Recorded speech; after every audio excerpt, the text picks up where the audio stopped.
Welcome back to Think Design Works Smart. I'm Alex Bolboaca and I'm coming at you from the Mozaic Works studios. And today I have a very hot topic in front of me, specifically a new blog post from the Amazon Prime Video team, or part of the Amazon Prime Video team, who decided to switch to a monolith from a microservices and serverless approach. And this has created waves all over the internet, at least in the communities that I'm following. And so I think it's a very interesting topic to discuss.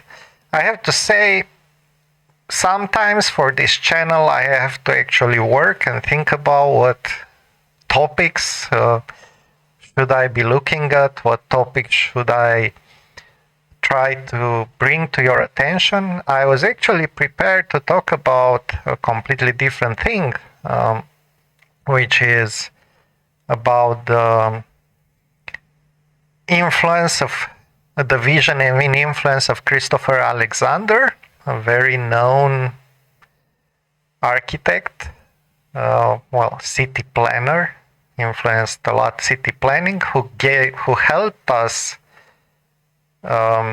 with the patterns, design patterns. He is the initiator of patterns and pattern languages in architecture, and it's his work that has been translated to software development. And I've been digging a bit into his work, and I find it extremely interesting, and I couldn't wait talking about it. But then this happened, and it's impossible to avoid this topic now. So without further ado, let's talk about what has actually happened. And first of all, there are a bunch of reactions to this story. As you can see on the news stack, Return of the Monolith, Amazon dumps microservices for video monitoring. A blog post from the engineering team on Amazon Prime Video has been roiling the cloud-native computing community with its explanation that, at least in the case of the video monitoring, a monolithic architecture has produced superior performance over microservices and serverless-led approach. And then you have people like DHH, Dave Heinemeier Hansen. In case you don't know who DHH is, he is the creator of, or the initiator, I think, of Ruby on Rails, the framework. He is one of the primary, if not the primary engineer at Basecamp. And he is very opinionated, let's say. And I have to say, I don't always agree with him. A few years ago, he wrote an article about how TDD is dead, which produced another wave of, from my point of view, quite useless conversations, since TDD, it's been many years and TDD is still not dead. So, so this is DHH. He's very opinionated. He works really well and the products that he creates are excellent, but I think he falls into the trap of thinking that if something works in the environment where you have optimized for, the same solutions should work for everything else. And so you get articles like this. Even Amazon can make sense of serverless of microservices. It sounds really, really, let's say opinionated, not to go into other words. And then we have other reactions, which we'll go a bit through. But first rule of analyzing this kind of things is to look at the initial article, and this is what I like to do today. Read this article and react to it comment on it, because what I feel is happening is that this is a cultural thing. So let me switch to the camera on me so that you can see this. I believe when you look at software development, it's often tempting to think that you are looking at a very technical field. Okay? It's very, and this is, I think, a core belief of many programmers, that we are discussing about technical things. That is not completely correct. If we were only discussing technical things, we would just have 3, 4, maybe 5 programming languages. Probably 3 would be enough for... Okay, that depends on whether you consider HTML. Let's say 5, okay? Probably 5, let's say 10, okay? Less than 10 programming languages. Probably 3 that are general purpose and a few others that are not.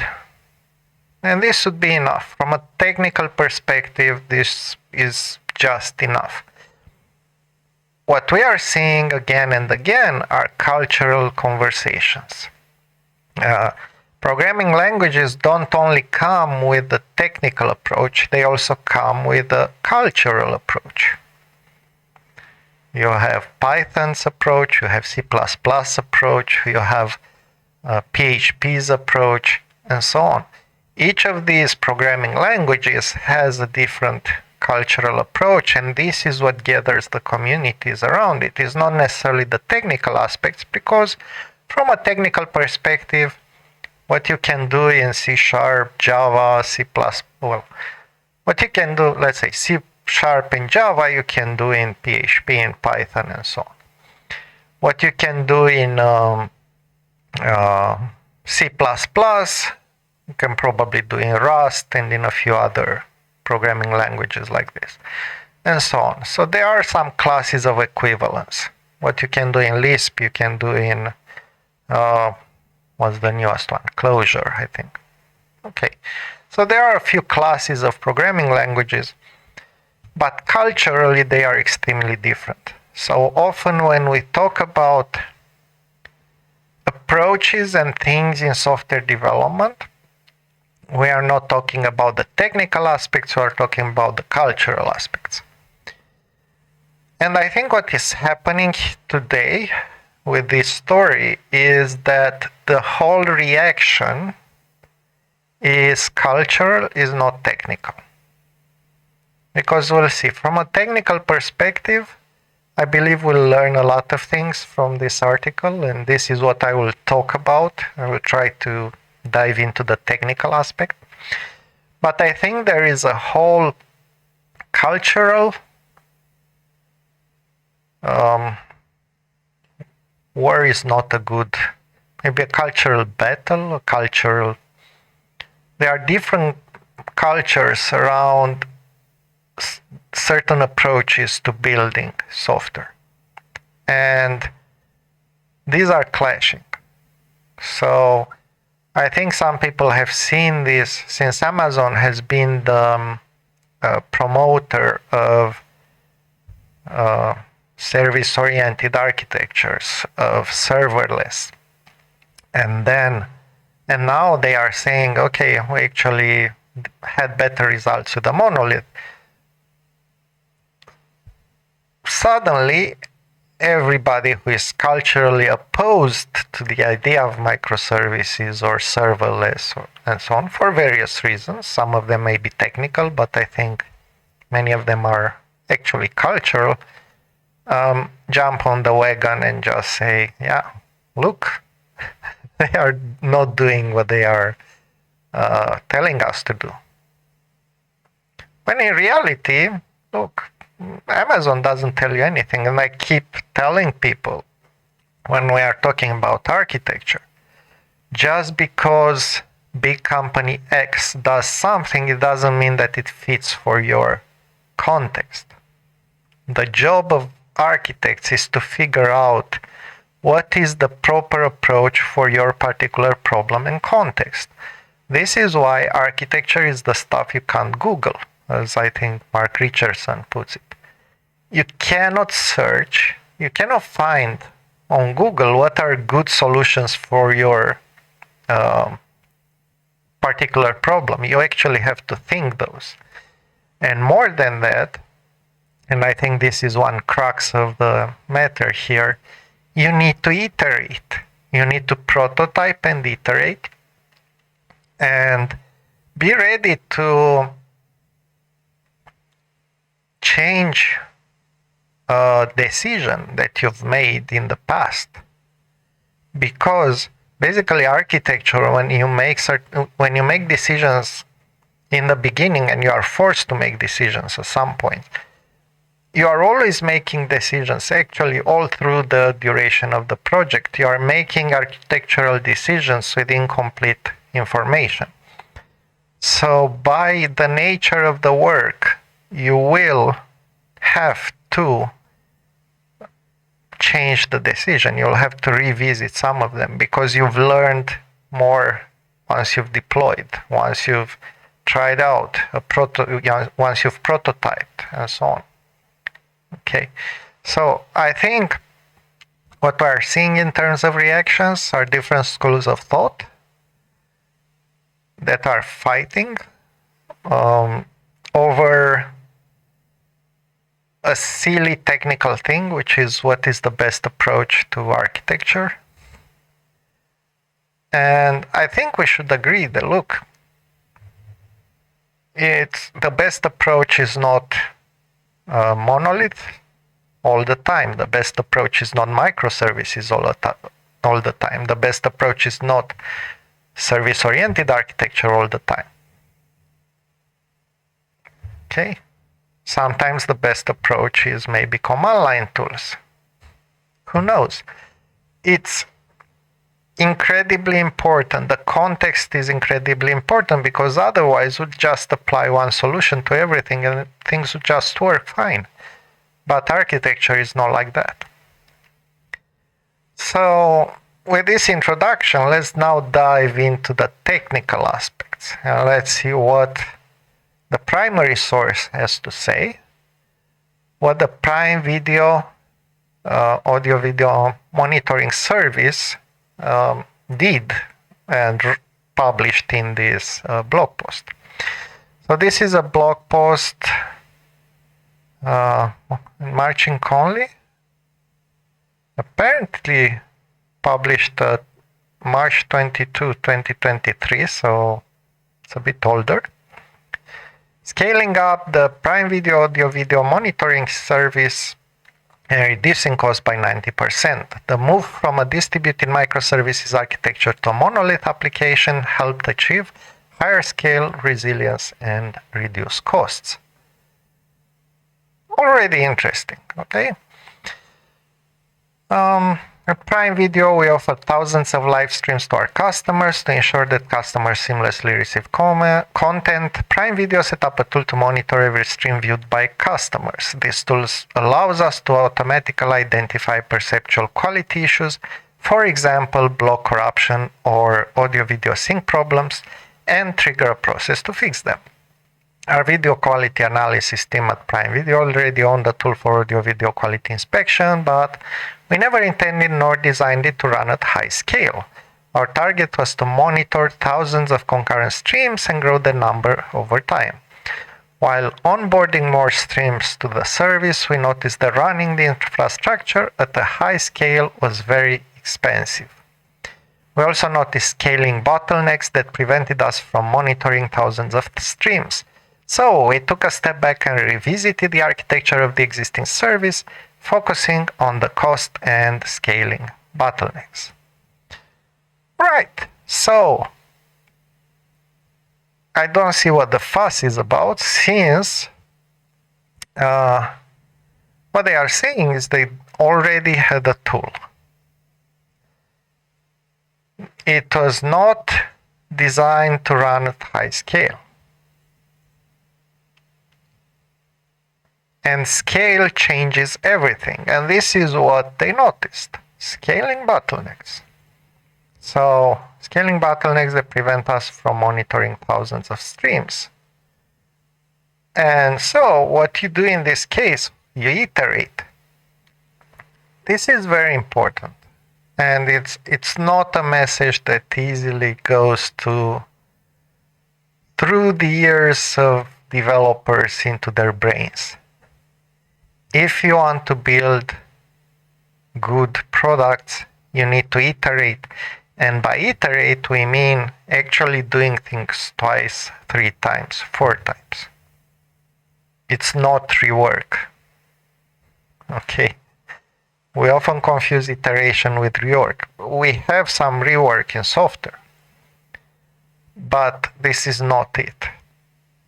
When you design a tool for specific goals, and then you move into higher scale, and then you figure out, oh, now we have some bottlenecks, let's remove those bottlenecks. This is normal. It's the learning curve. It's something that will happen. And of course, you can always look back and think, the way we say this is when you look back, it's like your vision is 20/20. You always see everything perfectly. So of course, now if you were to go back in time, you would probably do it differently from the first time. But back then, you didn't have this information. Okay? It's a normal part of development to gather information from and to learn more actually from the things that you've built and deployed and ran, operated, and then figure out, oh, now we need to change some things. And sometimes these things are fundamental. They are about architecture. Sometimes your tool becomes so useful that it's used in more or in different ways than you would expect. So yeah, very good approach. Okay, and I think now we are getting into the crux of things. The initial version of our service consisted of distributed components that were orchestrated by AWS step functions. The 2 most expensive operations in terms of costs were the orchestration workflow and when data passed between distributed components. To address this, we moved all components into a single process to keep the data transfer within the process memory, which also simplified the orchestration logic. Because we compiled all the operations into a single process, we could rely on scalable EC2 and containers, ECS, instances for the deployments. And honestly, I'm not surprised that this happens because I'm curious if this is the case. I'll just do some guessing right now. Yeah. If they are monitoring video, it means that they need to pass video streams between various components. And that's a high,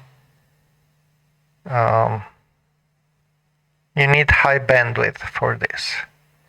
And it definitely slows you down, and it's also the problem that it moves between components. So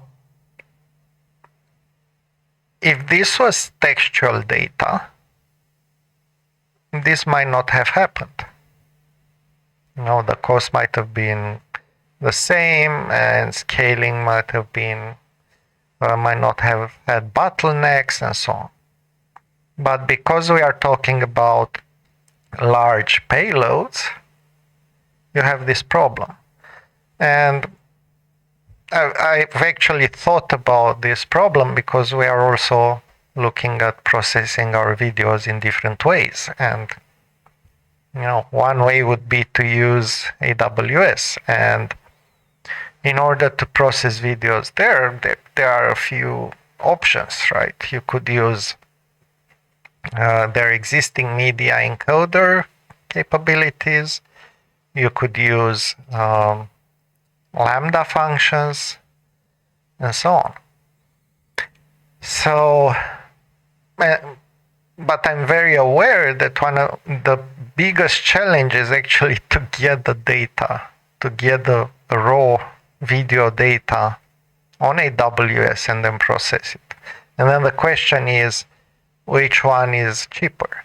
Is it cheaper actually to process it somewhere here and then just publish and maintain some infrastructure here? Or is it cheaper to somehow stream or upload to AWS and then make everything there, with the addition of things like, publishing the video on YouTube?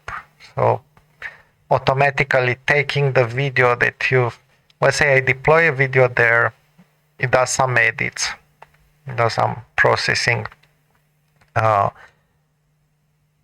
One example of post-processing would be adding subtitles, right? Maybe add subtitles in various languages. We thought about that. Extracting the audio and publishing the audio to different services.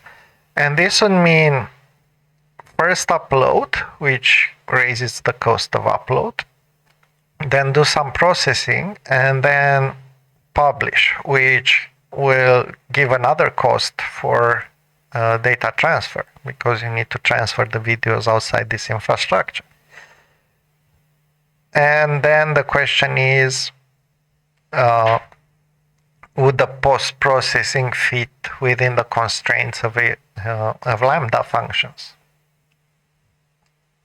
Another question. So it's all kinds of things that you need to think about, and up to a certain level it makes sense to do in a certain way, but scale changes everything. It's one thing to do one video every week, let's say, although in our case it's more than that, but let's say we'd be doing one video per week compared to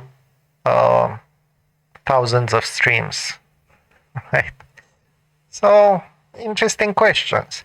But these are questions that you need to answer from an engineering perspective, from an architectural perspective, and actually look at numbers and figure out what are the bottlenecks, and what do we need to do in order to make this work better.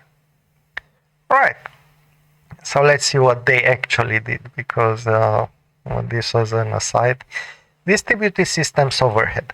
Our service consists of three major components. The media converter converts input audio video streams to frames or decrypted audio buffers that are sent to detectors.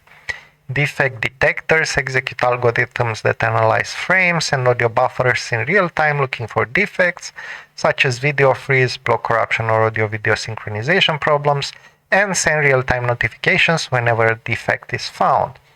For more information and so on, the third component provides orchestration that controls the flow in the service. We designed our initial solution as a distributed system using serverless components, for example, AWS Step Functions or AWS Lambda, which was a good choice for building the service quickly. Yes, so architecture is all about trade-offs. You make different trade-offs. And the first trade-off that they did, build a prototype, build a service quickly. Okay? And then they look at it and say, okay, now our next problem is scaling costs. Let's fix that problem. And so on. This is fundamentally what engineering is about. Incremental, iterative, this is how things should be. However, the way we use some components caused us to hit a hard scaling limit at around 5% of the expected load. Also, the overall cost of all the building blocks was too high to accept the solution at a large scale. The problem is switching scales. Scale changes everything. Remember that. This is one reason why you don't have to copy what Facebook, Google, Microsoft, Amazon are doing. You need to figure out what works best for your own scale. Okay, the following diagrams shows the serverless architecture of our service. And as I said, yeah, we have there was a media conversion service. There were two step functions, a lambda entry point, lambda result aggregation going to an ST audio video buffers bucket. Of course, you need to store somewhere. And then real-time notifications through simple notification service. All right. That looks pretty obvious, and you know, if you want to build something quickly, this would be the obvious solution. And if you don't care about, if you don't have too many constraints in terms of operational costs from the beginning, this is what you would go for. Absolutely. If you have constraints on operational costs, then you'll think differently. Okay, the main scaling bottleneck in the architecture was the orchestration management that was implemented using AWS step functions. Our service performed multiple state transitions for every second of the stream, so we quickly reached account limits. So they actually hit the limits of the step functions. Besides that, AWS step functions charges user per state transition. I haven't used step functions. I looked at them. It's just kind of funny that they reach the account limits. One thing that I find very difficult to deal with in terms of serverless is that you need to know the limits, and you need to figure out how, as we know, it's quite difficult to estimate things like duration time, execution runtime, and other things like that. The memory used, CPU used, and so on. So, and because these things have limitations, it's often very difficult to split your architecture into things that fit these limitations. And the challenge here is that your function may stop and you've paid for the execution, and it stops because of timeout. Is the worst possible case in terms of cost, at least, and you don't get any functionality. So yeah. The second cost problem we discovered was about the way we are passing video frames, images around different components. To reduce computationally expensive video conversion jobs, we built a microservice that splits video into frames and temporarily uploads images to an S3 bucket. Defect detectors, where each of them also run as a separate microservice, then download the images and process it concurrently using AWS Lambda. However, the high number of tier 1 calls to the S3 bucket was expensive. This is a bit of a weird solution to reduce computationally expensive video conversion jobs. Okay, I'm not an expert in this area, but one thing I know is that in certain situations, videos are actually smaller than images, because there's more information in videos due to movement. It's a weird thing, but it happens sometimes. I'm not sure. It depends a lot on the encoder algorithm used and so on. But I'm not sure I would have done that. So it was a trade-off. So once again, it was a trade-off between computation and storage. Right? They prefer not to compute things and to store them. But then they actually had to process these images concurrently, which I'm not sure is better than splitting videos than working on pieces of videos. But it's an interesting detail. Now, if you know more about video processing and if you understand why this makes sense, let us know in the comments. It would be nice. From distributing microservices to a monolith application. Okay. To address the bottlenecks, we initially considered fixing problems separately to reduce cost and increase scaling. We experimented and took a bold decision. We decided to re-architect our infrastructure. Okay, great. So, in terms of the approach, this is precisely what architecture should be about, or engineering, or however you want to call it. Prototype, measure, get results, figure out the next problem. So start from a problem, split the problem into smaller problems, prototype,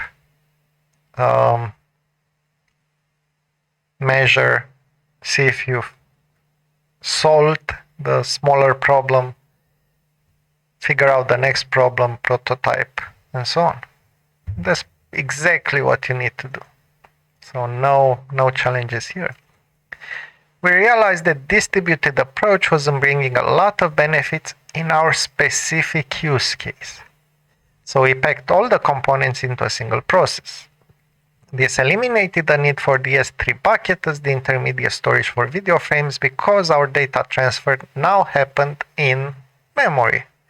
We also implemented orchestration that controls components within a single instance. The following diagram shows the architecture of the system after migrating to the monolith. Okay, so you have the customer starts the analysis through an ECS task, and it goes into orchestration. It starts conversion through the media converter. It goes into detectors. Everything is in memory. It gets new detection result aggregation, and the results are stored on a detection result S3 bucket. And the customer is notified through SNS. Okay. Once again, this makes sense. Both solutions could be done. Now, the challenge here is that this one you need to write more code, right? So if you optimize for speed of development, you would go for the first one, where you just set up things and you write the business logic, which is detectors, and you just care about detecting things. Everything else is kind of done by these native services. And then you notice, okay, so now we prototyped really quickly, it works. It's useful, but only up to 5% of what we want. We need to go do better. How do we change things? Well, let's optimize for scale. Perfect solution, but now you need to write a bit more code because you'll have some more stuff here in the monolith. Conceptually, the high-level architecture remained the same. We still have exactly the same components as we had in the initial design. Media conversion, detectors, or orchestration. This allowed us to reuse a lot of code and quickly migrate to a new architecture. Absolutely. In the initial design, we could scale several detectors horizontally as each of them ran as a separate microservice. So adding a new detector required creating a new microservice and plug it into the orchestration. However, in our new approach, the number of detectors only scale vertically because they all run within the same instance. Our team regularly adds more detectors to the service, and we already exceeded the capacity of a single instance. To overcome this problem, we cloned the service multiple times, parameterizing each copy with different subset of detectors. Also implemented a lightweight orchestration layer to distribute customer requests. The following diagram shows our solution for deploying detectors when the capacity of a single instance is exceeded. Right, so in this approach, one challenge is that you need to deploy the whole thing. When you add a new detector, you need to redeploy. Now, based on what they are saying here, because these are configurable, it means they are kind of plugins for the main system, which means that maybe you can do this just by deploying a new detector and not deploying everything. Although, yeah, when we are talking about monolith, the trade-off is that you probably need to redeploy the whole monolith. Is this a big problem? Not necessarily. If you control the changes, if you have tests, no, not that much. And then they also hit these problems. So basically what they did is clone different instances, separate detectors, and then you'll get the initial request and then split it into multiple requests. So the initial request of analysis goes into the first cluster, the second cluster, the third cluster, and so on, and all the aggregated results go back into the same thing. It's kind of like, what is that called? It was the Google approach to data analysis, but the name escapes me right now. Our approach for deploying, okay. Results and takeaway. Microservices and serverless components are tools that do work at high scale, but whether to use them over monolith has to be made on a case-by-case basis. Absolutely. You need to think. You need to think what makes sense for your system.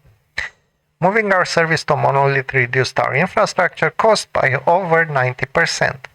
It also increased our scaling capabilities. Today we are able to handle thousands of streams and we still have capacity to scale the service even further.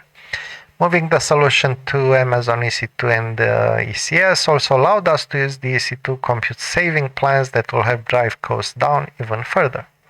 Some decisions we've taken are not obvious, but they resulted in significant improvements. For example, we replicated a computationally expensive media conversion process and placed it closer to the detectors. Whereas running media conversion once and caching its outcome might be considered to be a cheaper option, we found this not to be a cost-effective approach. Interesting. So they actually, each of these instances has a media conversion,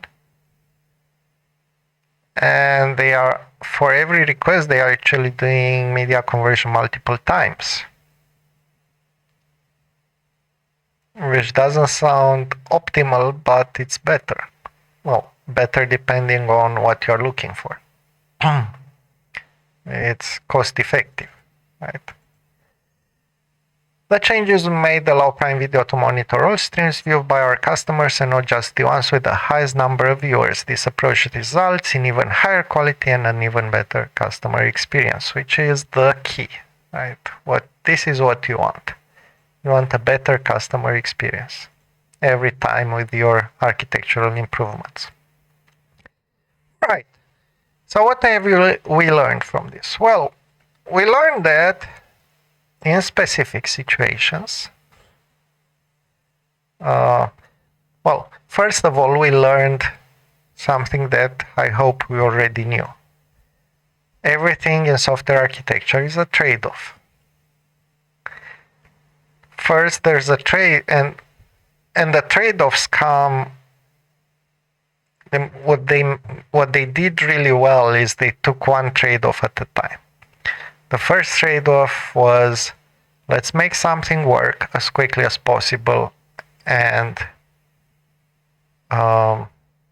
because seeing that it works, even if it works for 5% of the cases, great. It's better than 0.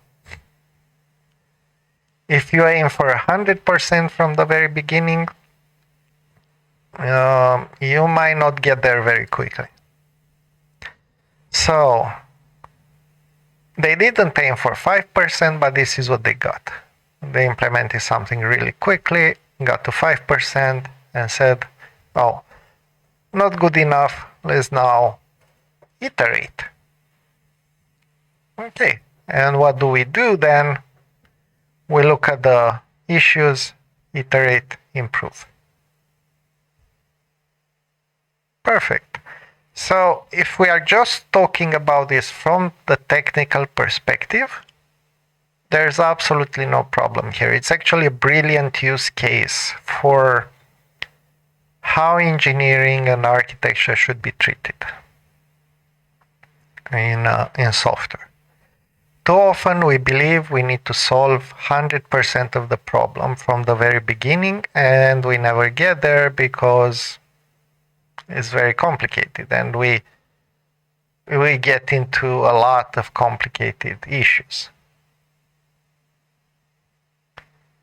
So the alternative, what would be the alternative? Well, alternative is iterate. Solve a small piece of a problem. No, take the big problem, split it into smaller problems, pick the first, most important part of the first problem, prototype, figure out what's the next problem. That's it. That's what engineering should be about. Now,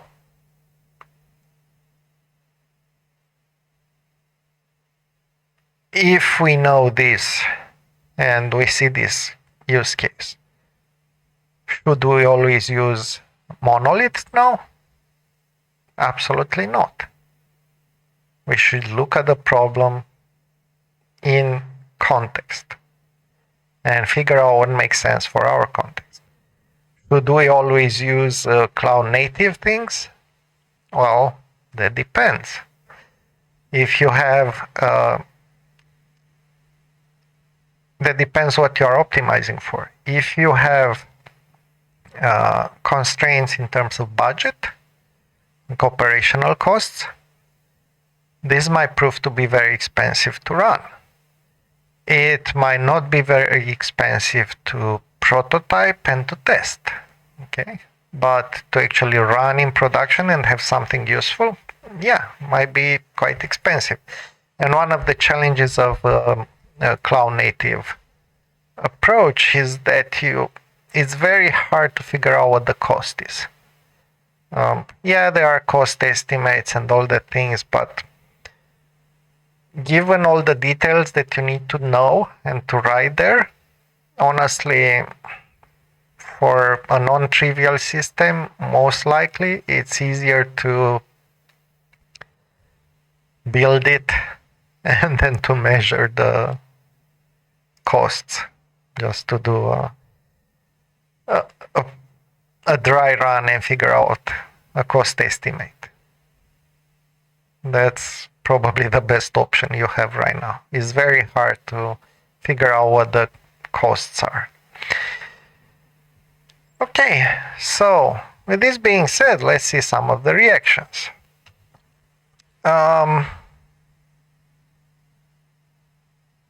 Oh, and by the way, before we go and look at the reactions, there's another thing that we need to take into account.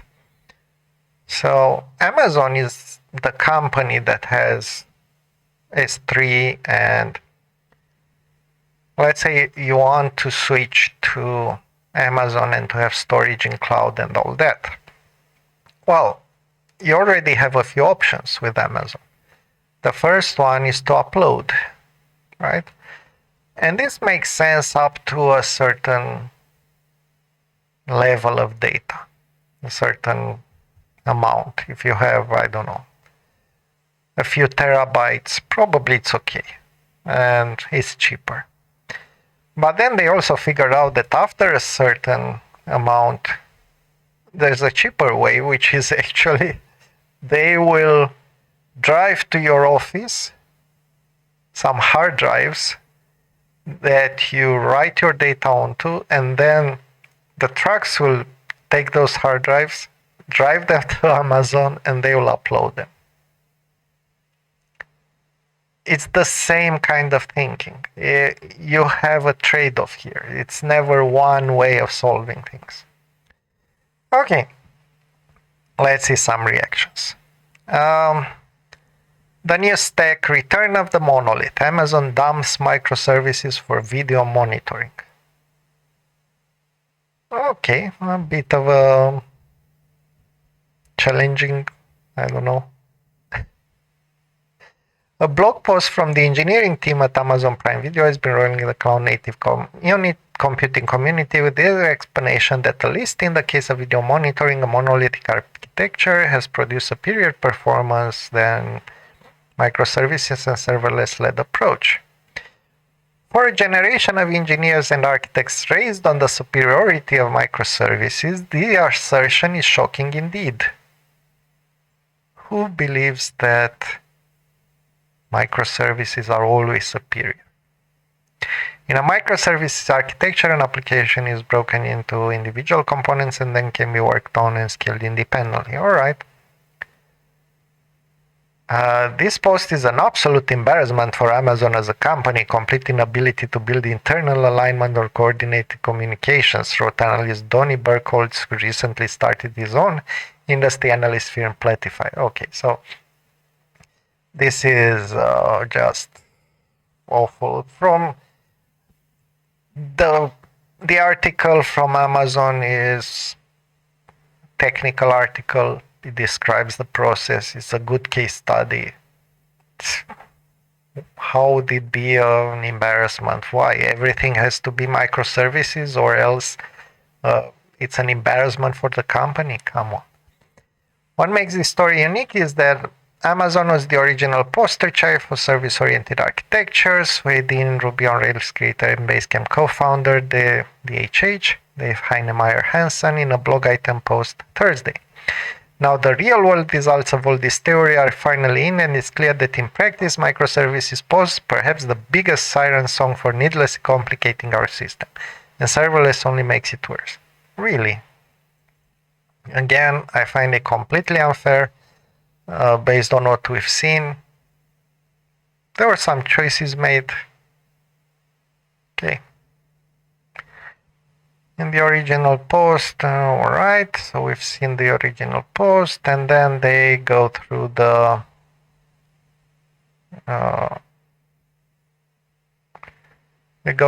article, but they don't say anything very useful. Well, the end paragraph is interesting. Oh, let's see. To be fair, the industry has been looking to temper the enthusiasm of microservices over the past decade, stressing it is only good in some cases. Of course. And we'll see what the HH has to say. The IT world is nothing but cyclical, where an architectural trend is derided as hopelessly archaic one year can be the new hot thing the following year. Certainly over the past decade when microservices rule, and the decade before when web services did, we've heard more than one joke in the newsroom about monoliths being the next big things. Now it may actually come to pass. No, it won't pass. Yeah, maybe more people would think about monoliths. And we've seen some. It's true that the IT world is cyclical. And I have some things I have to say about this, but I will leave them for the end. It's the way we learned about microservices, that is fascinating to me from a cultural perspective. Okay, let's see a bit what DHH had to say.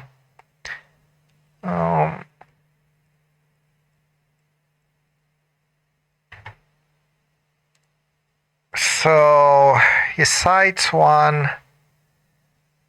We design our cites one paragraph from the initial article, the one saying that the way we use some components causes us to hit a hard scaling limit at around 5% of the expected load. And the reaction is that really sums up so much of the microservices craze that was tearing through the tech industry for a while, in theory, with caps. Now the real world results of all this theory are finally in, and it's clear that in practice microservices pose perhaps the biggest siren song for needlessly complicating your system. Serverless only makes it worse. What makes this story unique is that Amazon was the original poster child for service-oriented architecture, the far more reasonable prior to microservices. Well, not so much. I mean, there are still horror stories with with some tools that were used for service-oriented architectures. An organizational pattern for dealing with intra-company communication at crazy scale when API calls beat scheduling coordination meetings. So it makes perfect sense at the scale of Amazon. No single team could ever hope to know or understand everything needed to steer such a fleet of supertankers. Making teams coordinate via published API was a stroke of genius. Oh, okay. So there is actually some reconnaissance of the fact that, and an admission that, after a certain scale, you actually need APIs. But as with many good ideas, this pattern turned toxic as soon as it was adopted outside its original context and wreaked havoc once it got pushed into the internal of single application architectures. That's how we got microservices. In many ways, microservices is a zombie architecture, not the strain of an intellectual contagion that just refuses to die. It's been eating brains since the dark days of G2AE, remote server beans anyone, through the AWS Death Star nonsense, and now in the form of microservices and serverless. I have no idea what the AWS Death Star is. Alright, so it's a picture that doesn't make I don't know the meaning behind it. If you know it, let me know. Now in the form of microservices and serverless. I mean, look, before J2EE, we had Corba, we had a remote method invocation. We need some kind of distributed approach to architecture. After a certain scale, it just makes sense. It is the nature of the beast, right? You need to be able to split a bigger application into smaller applications, scale them individually, and so on. Now, do you need to do this on a very small scale, on a very large scale, somewhere in between?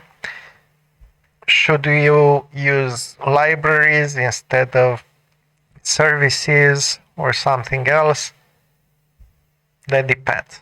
That is extremely contextual. There are thousands of decisions that you need to make for every architecture, for every application. And for some products, it makes more sense to have them monolithic. For others, it makes more sense to have them distributed. So it's just another wave of distributed architecture. And we learn something from it, not necessarily, everything, but and not necessarily in the best of conditions. But I think overall, it's been good that more and more people understood what the limitations of distributed systems. Okay, but this third wave seemed finally to have crested. I wrote a note to the majestic monolith wave back in 2016. Kelsey Hightower, one of the leading voices between Kubernetes, put it beautifully in 2020. We are going to break the monolith up and somehow find the engineering discipline we never had in the first place. Now you went from writing bad code to building bad infrastructure. Absolutely. Because it drives a lot of new spend, it drives a lot of new hiring, so a lot of people get addicted to all the flourishment of money and marketing, and it's just a lot of buzz that people are attaching their assignment to, and honestly, it's not gonna necessarily solve their problem. Absolutely. Bingo, replacing method calls and module separations with network invocations, service partitioning within a single coherent team and application is madness in almost all cases. Okay. This is a bit too strong of an assertion. I I mean, as I said, sure. So the way I see it is that you need for every product to split into modules. And then you need to decide how to deploy each module. You may decide to deploy a module as a library, as a namespace inside your monolith, as a service, as a command line thing, And every one of these decisions is extremely contextual because it depends on the nature of your product. It depends on your architectural concerns. What are you looking at? Operational costs, scalability, performance, and what scale are you aiming at? Are you aiming at 1,000 users per second, let's say? Are you aiming at 1,000,000 users per second? Are you aiming at 1,000,000,000 users per second? I'm just making things up now. But just so that you understand, scale changes everything, and the data that goes through your system influences a lot of other things. So replacing method calls and module separation with network invocation and service partitioning with a single coherent team and application is madness in almost all cases? No, it's not. It's a lot about your architecture, right? I mean, would you build a reporting job as a part of your monolith, or would you have it outside your monolith? This is one of the most common examples. So, yeah, I'm not surprised that I don't fully agree with the DHH. I'm happy that we beat back the zombie onslaught of the terrible idea for the third time in my living memory, but we still need to stay vigilant that we'll eventually have to do it again. Some bad ideas simply refuse to die no matter how many times you kill them. All you can do is recognize when they rise from the dead once more and keep your rhetorical shotgun locked and loaded. Which just tells me this is just a cultural thing. He really dislikes non-monolithic architectures, which, why? Doesn't make sense. All right.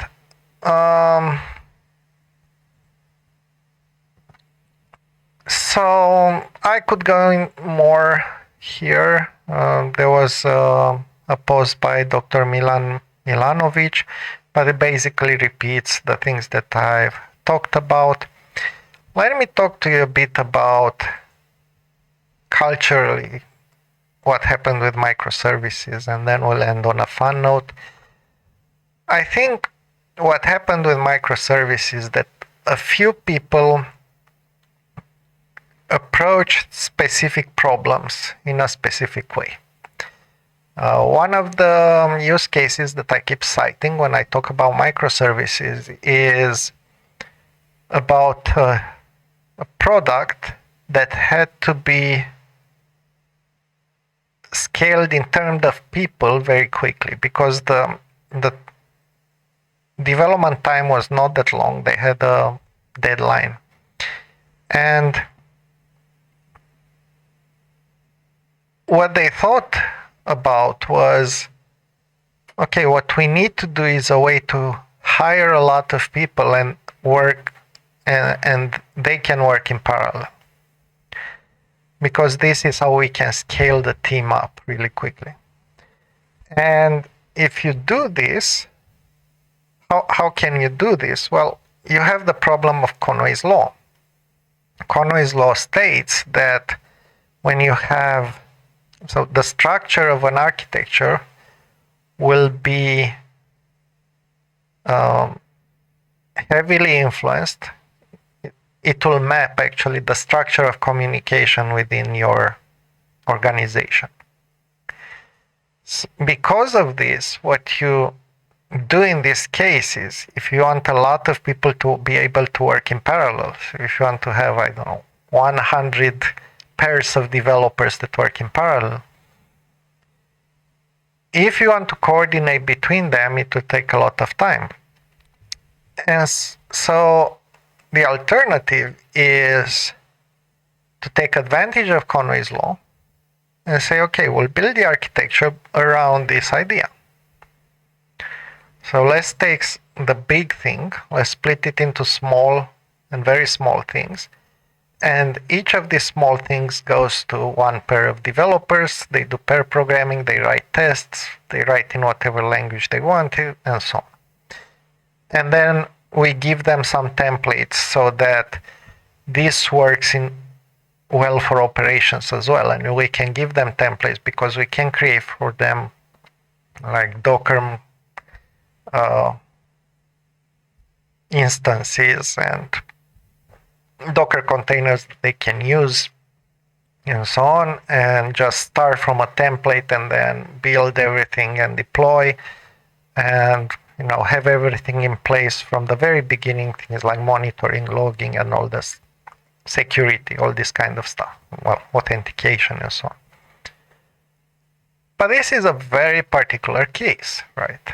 And I'm not sure exactly what project was this and how long it went like this, but it's something that really makes sense. If you take this approach then and you see, okay, Netflix is doing this and a few other big companies are doing this, let's do this same thing. The way most people learned about microservices was by hearing from other people, oh, we're building small services. But without figuring out fundamentals. So basically this was an idea that moved from one person to another. So basically the way the industry learned about microservices is folklore. We have learned from each other in the same way that stories moved and evolved in the old days, and not only in the old days, today as well. It's just folklore. Because a lot of people who started doing microservices, they were not aware of the distributed systems, challenges and limitations. They were still struggling with the cap theorem. They couldn't figure out why things don't work as they expected. They still had issues with logging, monitoring, and security and so on because they didn't even spend the time to read the initial books on microservices and what you need to pay attention to and how and so on. Just jump the ship. And in some cases this works in software development, but in this case, when we talk about highly distributed systems, it's a big problem because you hit a lot of issues. So if you combine these two things, the cultural approaches, for some reason microservices was something that caught on in the culture, and then it spread like folklore. And that's why we are where we are now. And instead of talking about the technical aspects, we now are talking about going back to monoliths, because monoliths will solve everything that microservices don't. And then guess what? In 10 years, we'll go back and say, well, maybe we actually need to have something in addition to monoliths because they don't solve everything. Obviously, they won't. Anyway, this is what this industry is. And on a certain level, it frustrates me because instead of focusing on the important things, which from my point of view are the fundamentals. How do we write code that you can understand and change in 6 months, in a year, in 2 years, in 5 years, even when the whole team changed? How can you have code that is fully tested and stop introducing issues? How can you have security built in? How to iterate quickly and figure out, take the big problem, get to the small problem, extract the small problem, solve that, figure out what the next problem is, and keep iterating. And sometimes, you'll need to change things from the past, things that you decided in the past. Absolutely a good approach. These are the fundamentally important things. And instead of this, the conversation goes into the area of, we shouldn't do microservices now because Amazon in one small team compared to the whole Amazon realized that it makes more sense for a very specific case. But you see how this is very cultural. All right, let's end up with a fun thing. This was before this whole article. Christoph Engelbert posted a tweet: random product idea, cloud native relational database with a graph theory data layer based on a blockchain storage engine written by ChatGPT. Did I miss anything? And my answer was, only if it's serverless. And he said, fair point, it totally has to be. Good ChatGPT can fix that in a blink of an eye, not like us. I won't code the whole thing. Alright, this has been it for me. I hope you found this interesting. It's a very mixed bag for me. On one hand, the technical aspects are fascinating and the engineering approach is very good case study. On the other hand, this whole cultural thing just doesn't make any sense to me. So what do you think about it? What are your challenges with microservices? What are your challenges with service-oriented architecture or with monoliths? Let us know in the comments. Let us have a conversation. It's always good to see your comments and to answer to them. Thank you kindly for the view, and until next time, remember to think, design, and work smart.